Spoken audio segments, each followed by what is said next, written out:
Hello friends, welcome back to my channel. AP website ఫలితాల విడుదలలో జాప్యం కొనసాగుతుంది. ఇప్పటి వరకు అధికారంలో ఉన్న వైసీపీ ఓడిపోవడంతో ఉన్నత విద్యా మండలి చైర్మన్ పదవికి హేమచంద్రారెడ్డి రాజీనామా చేశారు. ఉన్నత విద్యాశాఖ ఈ రాజీనామాపై అభ్యంతరం చెప్పడంతో ఆయన మెడికల్ లీవ్ పెట్టి వెళ్ళిపోయారు. వెళ్ళిపోయారు. దీంతో వైస్ చైర్మన్ రామ్మోహన్ రావుకి ఇన్ఛార్జ్ చైర్మన్ బాధ్యతలు రెస్పాన్సిబిలిటీస్ అప్పగించారు. దీనివల్ల ఈ రిజల్ట్స్లో జాప్యం కొనసాగుతుంది. అయితే తెలంగాణలో వెబ్సైట్ ఫలితాలు ఇప్పటికే విడుదలైన నేపథ్యంలో ఏపీలోనూ త్వరగా విడుదల చేయాలని విద్యార్థులు కోరుతున్నారు. ఎందుకంటే తర్వాత కౌన్సిలింగ్ షెడ్యూల్స్ ఇవన్నీ చాలా కాలం జరుగుతాయి. తర్వాత కాలేజీలో అఫిలియేషన్ వర్క్ కూడా ఉంటుంది. ఈ ప్రాసెస్ కంప్లీట్ అవ్వాలి.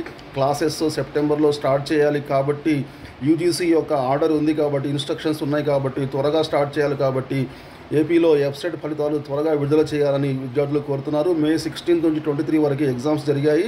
రిజల్ట్స్ కోసం విద్యార్థులు అయితే ఎంతో యాంగ్జైటీతో ఈగర్లీ వెయిట్ చేస్తున్నారు. Okay, thank you very much. మళ్ళీ కలుద్దాం. ఏదైనా అప్డేట్ ఉంటే మళ్ళీ ఇస్తాను. Thank you very much. See you very soon. Till then take care. Bye bye. జై హింద్.